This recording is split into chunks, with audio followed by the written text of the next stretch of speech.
نحمده ونستعينه ونستغفره ونعوذ به من شرور أنفسنا ومن سيئات أعمالنا.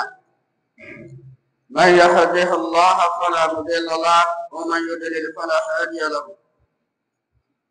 وأشهد أن لا إله إلا الله وحده لا شريك له وأشهد أن محمدا عبده ورسوله صلى الله عليه وسلم وآله وصحبه وسلم تسليما كثيرا. سبحانك لا علم لنا إلا ما علمتنا إنك أنت العليم الحكيم. رب اشرح لي صدري ويسر لي أمري واحلل عقدة من لساني يفقهوا قولي. Nous ne cessons de louer Allah, de reconnaître ses bienfaits sur nous. Il est digne de louange. Nous lui imploreons secours dans toutes nos actions et soutien. Et nous lui demandons pardon de nos péchés. Et nous lui demandons, de par sa puissance, sa force et sa miséricorde, de nous préserver contre tout mal dû à nos comportements. Quiconque Allah a guidé, personne ne peut l'égarer. Et celui qui choisit la voie de l'égarement et qui s'égare, personne au monde ne peut le ramener sur le droit chemin en dehors d'Allah. J'atteste qu'il n'y a point de divinité qu'Allah, l'unique Seigneur, il n'a pas d'associé. Et atteste que Mohammed est son serviteur, son messager. Et la paix et le salut d'Allah sont suivis de sa famille. Chers fidèles, louange à Allah pour ce vendredi et pour les autres jours passés, pour nous avoir accordé la vie et la santé, de toujours nous retrouver pour accomplir ce devoir, qu'Allah nous facilite et nous guide sur le droit chemin. Chers fidèles, aujourd'hui nous allons parler de la générosité. La générosité est une recommandation d'Allah, puisque cela forme partie des attributs d'Allah. La générosité est l'un des attributs d'Allah. Ici, il s'agit des aumônes facultatifs, ses mérites et ses avantages dans la vie de leurs pratiquants. Les avantages, les mérites et les avantages des aumônes facultatifs. Quand on dit mérite et avantage, on comprend par là que donner n'est jamais un acte négatif. C'est un bienfait. Alors refuser ou ne pas penser à donner jamais du tout est un acte abominable et dont les conséquences aussi sont énormes. Ce que nous devons savoir en tant que musulmans, en ce qui concerne les aumônes, il y a deux sortes d'aumônes qu'Allah a rendues obligatoires et l'autre facultatif. Celui qui est obligatoire, celle qui est obligatoire, c'est la zakat, l'aumône obligatoire. La zakat est une recommandation, ou bien c'est un ordre d'Allah. Il forme partie des piliers de l'islam qu'Allah a prescrit aux musulmans, tout comme la prière ou le jeûne. La zakat est l'un des piliers de l'islam. Et la zakat ne concerne que tout ce qui Allah a procuré les moyens et qu'ils ont une capacité, les moyens atteignant le montant prescrit pour la zakat. Allah les oblige alors de prescrire la zakat. Il ne veut dire autre chose que de donner à ceux qui en ont besoin. De donner aux pauvres. Zakat est annuel. que ce soit les attaques financières, bétail, agricole. Celui qui a l'argent, c'est ceux qui ont l'argent, qui sont dans le monde des affaires, ça donne l'argent, ils donnent. Ceux qui sont des éleveurs, ils ont des bétails, c'est le bétail qu'ils donnent.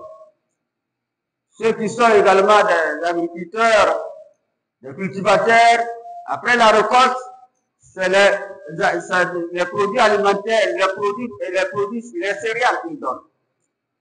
Alors tous ceux qui sont dans le domaine de toutes ces prescriptions et que cela atteint le montant prescrit, ils doivent donner la zakat qui est une obligation annuelle qui les incombe. Alors on fait partie des musulmans celui qui croit en cela et le donne. La deuxième forme d'aumône, c'est les aumônes facultatifs, volontaires, la générosité volontaire. Allah l'a recommandé. Allah le veut pour nous, mais il ne nous oblige pas. Il nous donne le choix et la volonté de le faire. Et cette volonté s'inscrit dans cette liberté de donner ce qu'on a. Parce qu'il n'y a pas une prescription, un montant pour le monde facultatif. Mais la zakat, financièrement, il y a un montant. Les bétails, il y a un montant. Il y a le nombre qu'il faut prélever. En ce qui concerne les céréales, c'est-à-dire les produits agricoles, il y a un montant. Il y a le nombre qu'il faut donner. Mais le monde étant donné que c'est volontaire, Allah vous donne la liberté, la volonté de le faire. Mais il le recommande. Alors il n'y a pas une prescription relative au montant. Ce qui veut dire que l'homme peut donner 100 francs, il peut donner 1000 francs, il peut donner 5000, il peut donner, etc.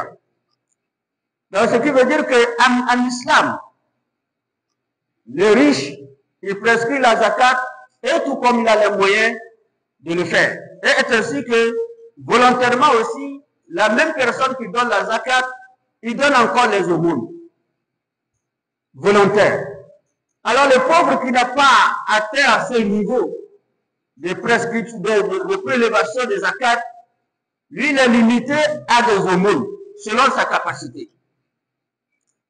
Parce que la jeune, c'est un acte de générosité et dont Allah, le Créateur, s'est attribué un Seigneur généreux, Al-Karim.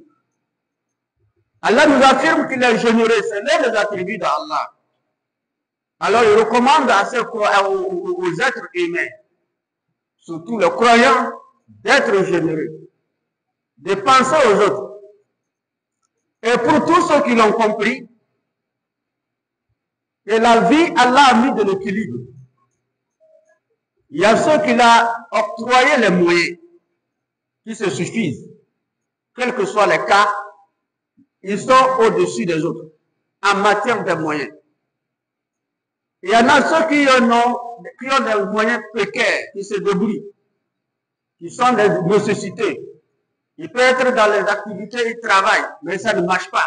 Ce qu'il gagne, ça ne peut même pas acheter quelque chose pour manger. Mais il travaille. Il a une nécessité. Il y a carrément les mendiants, ceux qui ne peuvent même pas travailler, tels que les personnes qui sont dans les situations d'handicap, les non-voyants, les handicapés de tout genre, qui ne peuvent pas travailler. Alors, ils deviennent des mendiants, ils commandent. Ou bien quelqu'un qui atteint une vieillesse ne pouvant pas travailler alors qu'il n'a personne comme soutien. Il est dans le domaine, il sort pour chercher à manger. Il mendie. Il y a les pauvres démunis. Il n'y a pas de travail, il n'y a pas de manger. Il cherche travail, il ne trouve pas. Il travaille, ça ne marche pas. Et il ne trouve pas à manger.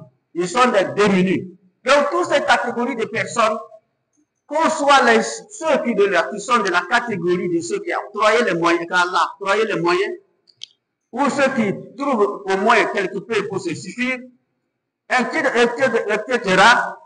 Alors, tous ceux-là sont dans le cadre de ce qu'on appelle les épreuves. Si celui qui cherche à manger, il vit, Allah lui a éprouvé. Celui qui a les moyens, Allah lui a éprouvé. C'est une épreuve. Alors cette épreuve qu'Allah lui a donnée à tout le monde, c'est pour mettre de l'équilibre dans la vie. Dans le domaine des moyens, en ce qui concerne la subsistance.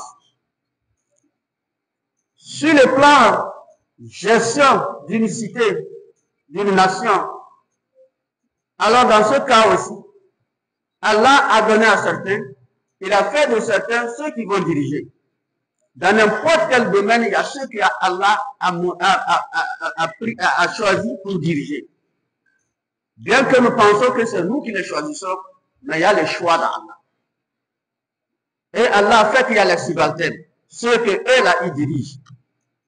C'est ainsi que parmi les humains, Allah aussi a mis l'équilibre au niveau du savoir.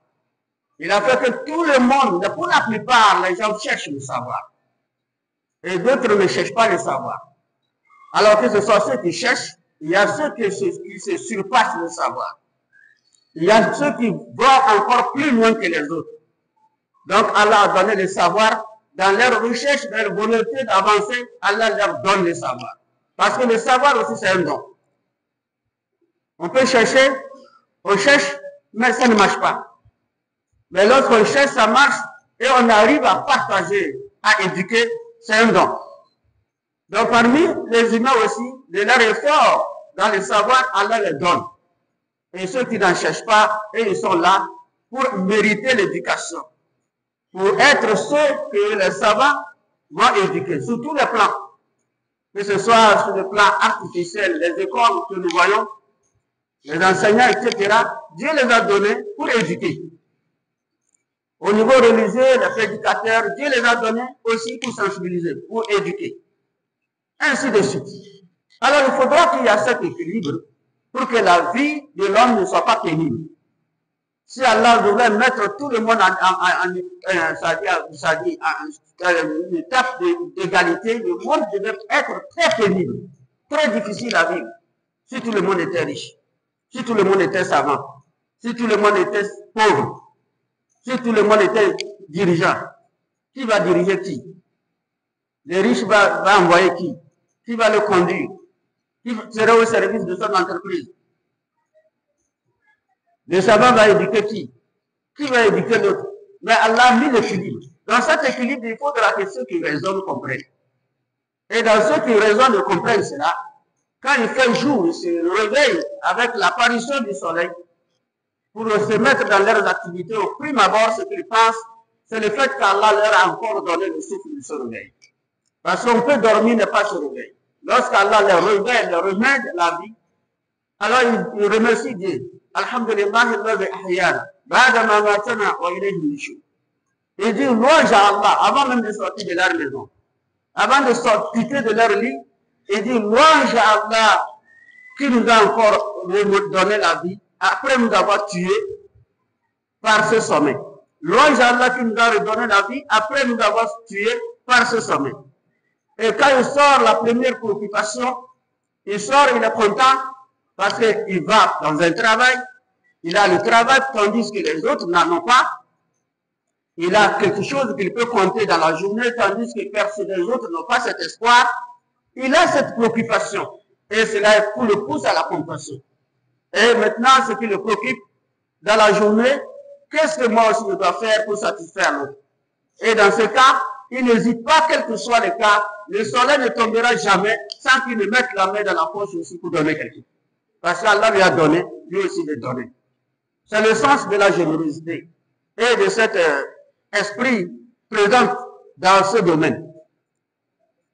Alors voilà pourquoi Allah, en voyant ces gens-là, qui ont compris, qui raisonnent, qui le louent, qui le remercient, qui reconnaissent que c'est lui qui donne, et que eux aussi, peu qu'ils ont, grands ou petits, et aussi donnent, alors dans ce cas-là, Allah les procure des mérites et des bienfaits dans ce qu'ils font.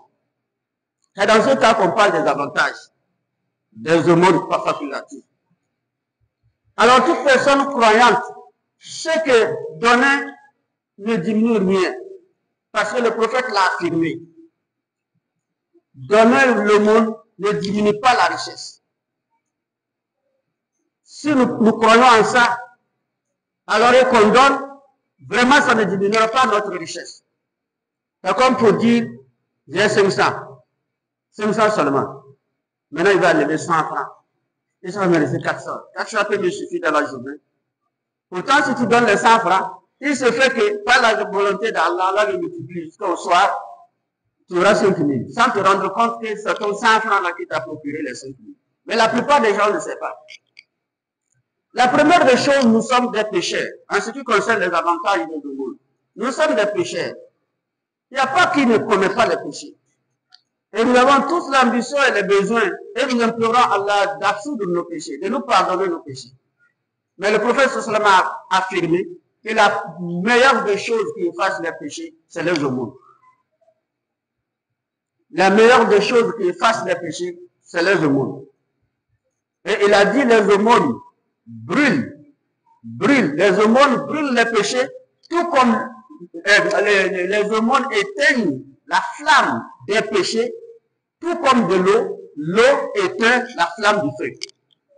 Quand vous faites les aumônes, vous péchez, l'aumône se transforme en eau pour éteindre la flamme de ces péchés. Et Allah vous pardonne. Deuxième des choses, l'aumône est un bouclier contre l'enfer. Lorsqu'on accumule les péchés, on finit par être des perdants. Les perdants dans ce bas monde et dans l'autre. Lorsqu'on n'est pas pardonné, on n'a pas d'autre asile ou autre demeure que l'enfer. Allah nous préserve. Mais le prophète sallallahu alayhi wa sallam, il a cité les gens qui seront dans l'ombre d'Allah le jour où le soleil va descendre au plus bas pour brûler les têtes des gens qui seront rassemblés au jour de la résurrection en attendant le jugement. En cette attente-là, le soleil les brûle. Et le prophète sallallahu alayhi wa sallam a dit parmi eux qu'Allah va sauver de cette chaleur, de ce soleil, c'est ceux qui donnent des aumônes. Et quel serait l'ombre qui va les couvrir? Le trône d'Allah. Allah dit, le prophète dit, Allah les mettra dans son trône. Ils seront couverts par l'ombre du trône d'Allah. Ils ne sentiront pas également l'intensité, c'est-à-dire la chaleur ni phare. Ensuite, les aumônes sont des moyens qui procurent la bénédiction. Quand vous faites accès et vous faites régulièrement des aumônes, Allah vous bénit. Quand vous travaillez, Allah bénit du travail. Quand vous avez des enfants, Allah bénit les enfants. Quand vous travaillez, Allah bénit le travail. Vous-même, Allah vous bénit. Ainsi qu'Allah bénit vos enfants. Et pourquoi pas vos descendances. Après vos enfants, c'est vos petits-enfants. C'est vos descendances. Et ensuite, le prophète sallallahu alayhi wa sallam a ajouté pour dire que le monde augmente la richesse, les moyens. Ça augmente les moyens. C'est pourquoi le prophète sallallahu alayhi wa sallam a dit amwalihim sadaqa. Et Allah subhanahu wa ta'ala plutôt qui a dit, ce n'est pas le prophète. Allah recommande au prophète de recommander aux gens le monde, même de les obliger à le faire. Ce n'est pas la zakat, mais le monde volontaire, pour les faire comprendre que vraiment ça les arrange. خُذْ مِنْ أَمْوَالِهِمْ صَدَقَةً تُطَهِّرُهُمْ وَيُزَكِّيهِمْ بِهَا. Exige les gens à donner les aumônes, parce que les aumônes les purifient. Eux-mêmes, ça purifie leurs péchés. Et par les mondes, les aumônes, Allah les bénit de toutes les actions. وَسَلِّمَ عَلَيْهِمْ. Et prie pour eux. Prie pour eux. إِنَّ صَلَاتَكَ سَكَنًا لَهُمْ. Ta prière est une quiétude pour eux. Il s'agit de prière de qui? Du prophète. Le prophète a déjà prié pour ceux qui sont des généreux dans le monde, parmi sa communauté. Il a déjà prié et cette prière est restée en bloc devant Dieu. À chaque fois que les gens sont généreux, la prière du prophète en ce qui concerne leur quiétude vient sur eux. Parce que la prière du prophète est une quiétude pour eux. Et maintenant, la prière vient s'ajouter la prière du bénéficiaire. Chacun de nous a des soucis, des stress. Chacun de nous a des inquiétudes et de la peur pour l'avenir, du présent, de l'avenir. Nous ne savons pas ce que nous attend demain. Nous, ce soir, nous ne savons absolument pas qu'est-ce que nous espérons du lendemain, le bien ou le mal. Nous sommes dans l'inquiétude. Et parfois, nous sommes encore confrontés par des problèmes présents, des actes présents qui nous mettent encore plus de douleur, telles que la maladie, les mauvaises nouvelles, le découragement, les attaques des gens. Alors voilà, le monde est un moyen qui éteint tout cela et nous libère de cette situation. Une sonnette, c'est que nous avons. Ça, c'est le prophète. Et maintenant, le bénéficiaire, il ne prend jamais et garde le silence. D'abord, même s'il ne dit rien, son cœur est content. C'est une affirmation de cœur qu'Allah regarde d'abord, du bénéficiaire. Le bénéficiaire est content. Alors, quand il est content, il exprime. Il ne peut pas garder le silence. Ça dit, oh, merci, merci. Oh, Allah te bénit. Oh, Allah te protège. Oh, longue vie à toi. Oh, beaucoup de santé. Ça devient une inquiétude. Allah rassemble pour cela, pour écarter tous les dangers, tous les mal de ton chemin. Ensuite, nous sommes des malades. Nous sommes tous des malades.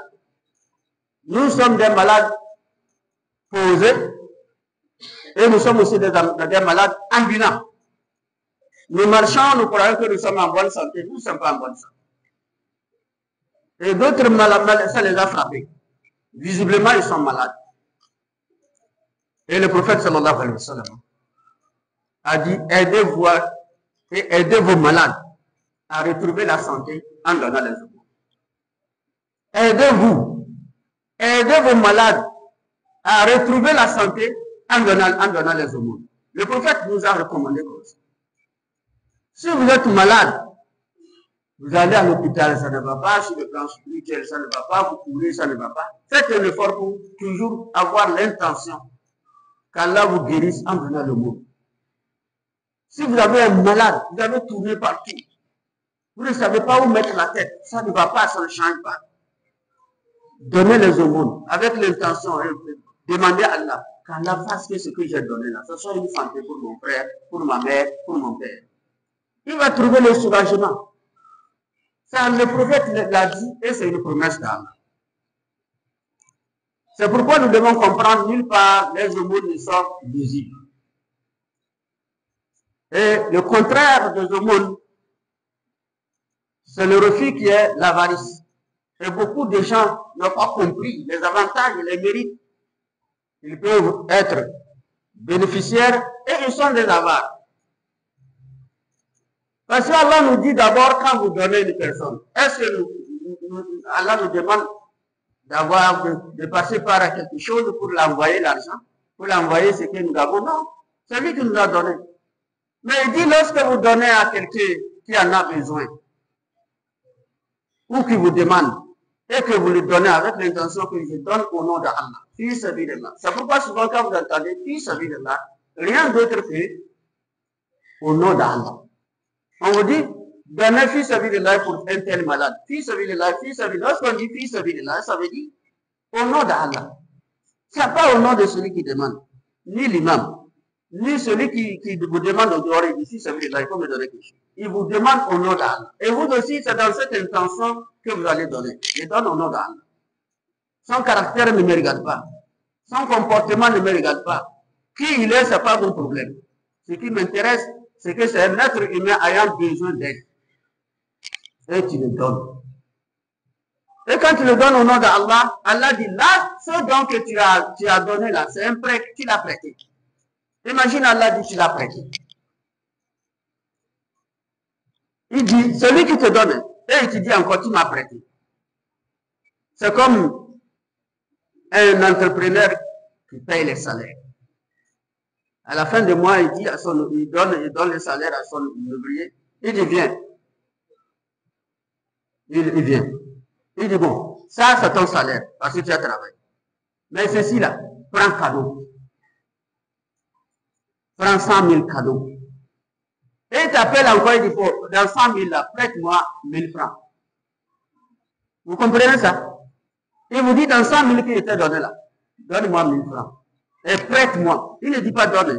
Parce que s'il dit donne, même 10 000, tu vas lui donner. Mais il dit prête-moi encore 1000 francs. Je vais te rembourser. Et maintenant, vous lui prêtez les 1000 francs. Il est content. Et demain encore, il vous appelle, il dit 100 000, prends 100 000, tu es gentil. Hier, il t'a demandé 1000 francs et tu as me donner sans problème. Vous comprenez? C'est ça l'essence de le monde. Allah dit prêtez-moi.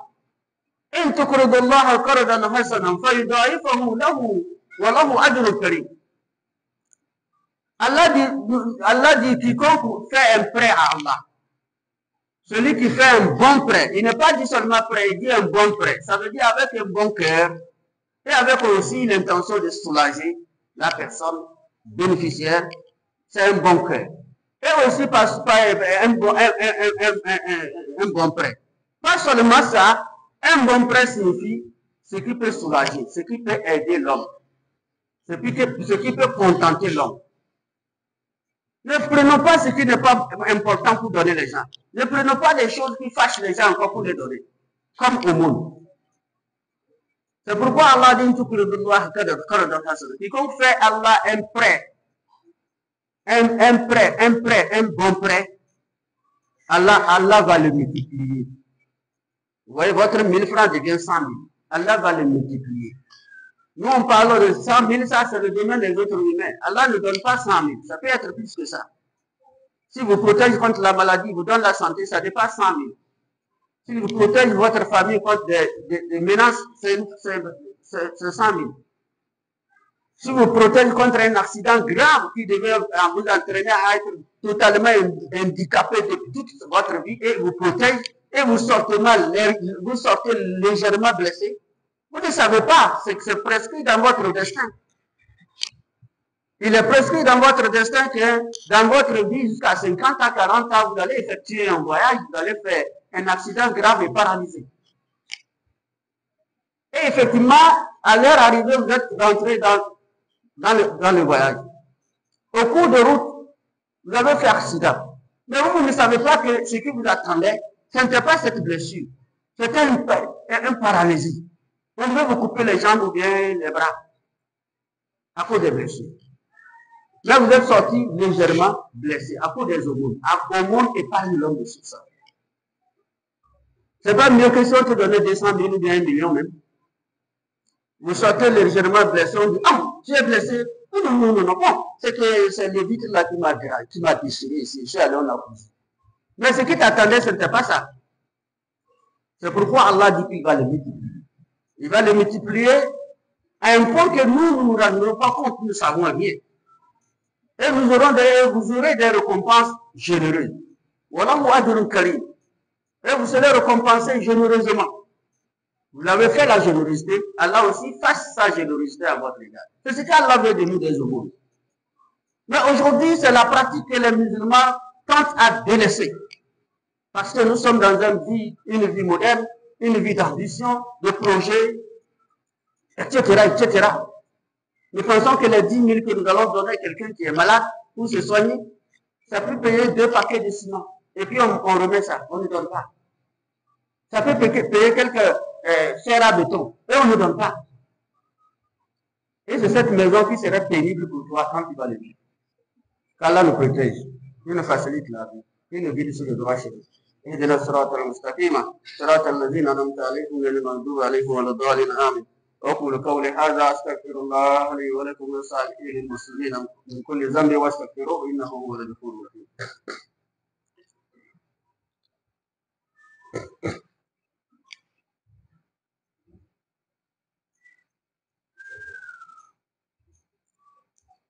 الحمد لله رب العالمين وصلى اللهم على سيدنا محمد وآله وصحبه وسلم تسليما كثيرا. Ensuite, Allah attire notre attention sur l'importance de la chose.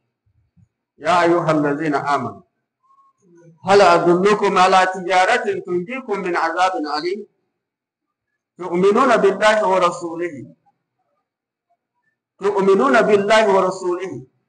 وَتُجَاهِدُونَ فِي سَبِيلِ اللَّهِ بِأَمْوَالِكُمْ وَأَنفُسِكُمْ ذَلِكُمْ خَيْرٌ لَكُمْ إِن كُنتُمْ تَعْلَمُونَ. Allah dit, oh vous croyez non? C'est pourquoi vous êtes à la mosquée. Vous croyez non? C'est pourquoi vous êtes musulmans. هل أدلكم على تجارة تنجيكم من عذاب أليم. Que je vous montre un commerce plus meilleur qui vous préserve contre les châtiments d'Allah, les châtiments terribles. Que je vous montre ce commerce. Si vous savez, si vous connaissez ce commerce-là, c'est le commerce que vous devez entreprendre plus que tous les autres commerces. Si vous connaissez ce commerce-là, c'est le commerce que vous devez plus d'entreprendre. Allah dit, voulez-vous que je vous montre ce commerce? Parce que vous ne le savez pas. Croyez d'abord Allah, wa Rasul, à son prophète. Ainsi, luttez avec vos biens et vos personnes dans les sentiers d'Allah. Luttez avec vos biens et vos personnes. Vos biens et vos personnes veut dire quoi? Les moyens que vous avez et que vous donnez, c'est une lutte. C'est une lutte pour l'épanouissement des autres. C'est une lutte pour sortir l'autre de sa difficulté. C'est une lutte pour sauver le malade là qui est posé à l'hôpital. C'est une lutte, c'est une lutte. Luttez avec vos biens. Tu as acheté l'ampoule pour la mosquée. Tu as mis les carreaux pour les mosquées. Tu as mis les tapis pour les mosquées. Tu as mis ceci pour les mosquées. C'est une lutte dans le chantier d'Allah pour que la maison d'Allah soit belle. Qui va émerveiller les fidèles qui prient. Alors, dans tous ces cas, c'est le sentier d'Allah. Vous le faites vous le faites au nom d'Allah, ce n'est pas pour plaire aux gens.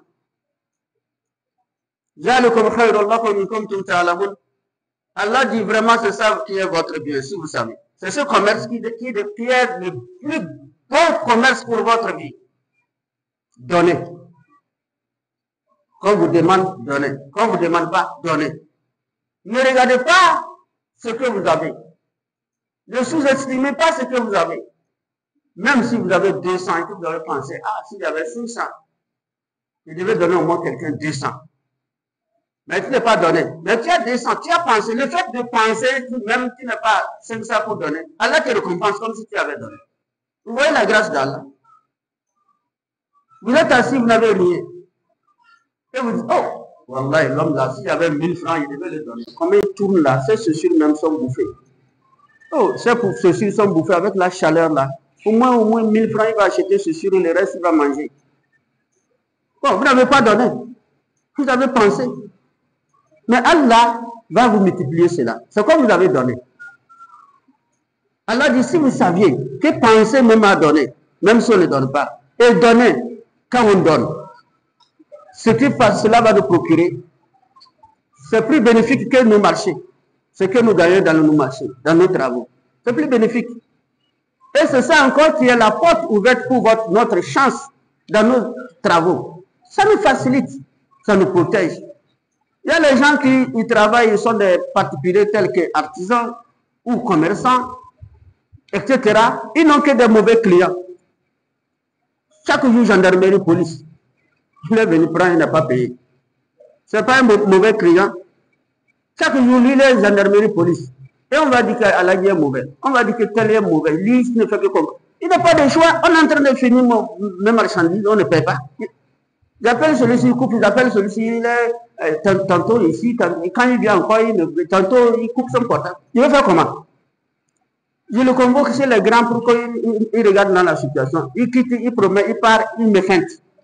Ça veut dire qu'il ne veut pas. Donc il faut aller vers la force pour le contraindre. Sinon je serai en faillite. Vrai ou faux? Parce que tu n'as pas de bons clients. Donne les aumônes, tu auras de bons clients. Les mauvais clients ne viendront plus chez toi. C'est le sens des aumônes. C'est un commerce qu'Allah nous a montré. C'est pourquoi nous devons nous remercier Allah de nous avoir donné l'islam et les moyens qui éduquent notre manière de vivre pour être dans les bienfaits d'Allah dans ce bas monde et dans l'autre. Deuxième situation, c'est l'avarice. Et il y en a plein de gens qui pensent que Si j'enlève ceci, ça va me rester combien? Si je donne ceci, qu'est-ce que si demain je vais faire comme ça? Où je vais trouver l'argent avec le temps là? Si moi je donne, demain si ça me chauffe, qui va me donner? Les pensées comme ça. Et il ne donne pas. Allah dit, et encore ils ne s'arrêtent pas sur ça. Hein. Ils continuent encore leur combat. Leur combat pour le mal. Et ce combat c'est quoi? Ils empêchent les gens de donner. الذين يبخلون ويأمرون الناس بالبخل. Voilà, c'est eux que vous êtes avares. Et vous recommandez encore des gens d'être avares. Vous ne savez pas que vous exagérez. Allah dit, voilà, ils sont avares. Ils ne donnent pas. Mais quand ils observent quelqu'un qui donne, ils veulent l'empêcher. Mais c'est grave. Et Allah dit, comme c'est grave là, je vais vous dire, hein, je vais vous dire, أم حسبن الذين بخلوا بما آتاهم الله من فضله هو خير لهم وهو شر لهم. Allah dit, ceux-là qui deviennent des avares, ils ne veulent pas donner. Ils empêchent encore les gens de surpoids de donner. Qui ne pensent pas que cela est un meilleur pour vous. Hein. Ne pensent pas que cela est bon pour eux. Hein. Plutôt, c'est un malheur pour eux. C'est un malheur pour eux. Le malheur pour eux, lorsqu'ils seront là, Allah va... C'est comme par exemple quelqu'un qu'on dit, on a besoin de 10 000 pour un tel. Alors qu'il en a, il peut donner même 100 000. Mais il fouille sa poche, là, il cherche 500. Il n'est pas trouvé 500, il laisse. Parce qu'il a déjà pensé 10 000 là, ça peut acheter, 10 000 là peut acheter 2 paquets, il va commencer quelques clôtures là. Et il laisse. Ah, Allah dit dans ce cas-là, tu sais, c'est moi qui t'ai donné. Non? Le reste que tu as gardé là, je vais en finir ça. Et comment Allah va finir ça? Il sort, il fait ses courses, il cherche le ciment, on lui dit que sa femme à l'hôpital, il dépense 60 000. Il revient à la maison, son chauffeur l'appelle que son véhicule, là, il y a un problème, il a cogné quelqu'un, la gendarmerie, police, amende, ceci. Il va dépenser 200 000. Et si tu donnais 10 000, tu n'auras pas ce problème. Mais la plupart ne savent pas. Si tu donnais les 10 000, tu n'auras pas ce problème. Tu ne veux pas enlever, non. Allah va enlever ça à sa manière. C'est moi qui t'ai donné. De la manière que tu ne t'attendais pas. Ne pense pas que c'est ton travail. Ne pense pas que c'est ton éloquence dans le travail. Ne pense pas, ni c'est ton savoir, ou de ton savoir-faire. Non. La manière par laquelle Allah t'a donné, tu ne sais pas. Et c'est la même manière si tu refuses de donner. Lui, il va lever ça de la manière que tu ne te rendras pas compte. Ça, Allah nous protège, qui nous facilite la vie, qui nous guide sur le droit chemin, qui nous accorde une bonne fin. Et tout ce qui retient nos cœurs à être dans le cadre de la générosité, qu'Allah vraiment illumine nos cœurs, qu'il mette sa lumière et qu'il purifie nos âmes, qu'il purifie nos esprits, nos pensées et nos cœurs de tout acte d'avarice et qu'il procure en nous une force de générosité et de la capacité selon nos moyens à faire ce qu'Allah nous recommande pour que cela nous procure du bien, comme moyen aussi de protection d'Allah, comme moyen qu'Allah fasse nos péchés, comme moyen également, etc. pour nous guérir nos maladies. Allah nous facilite à comprendre. Allah nous guide sur le chemin. اللهم اغفر عاقبتنا في الامور كلها واجرنا من خزي الدنيا وعذاب الاخره توفنا مسلما والحقنا بالصالحين واخر دعوانا ان الحمد لله رب العالمين.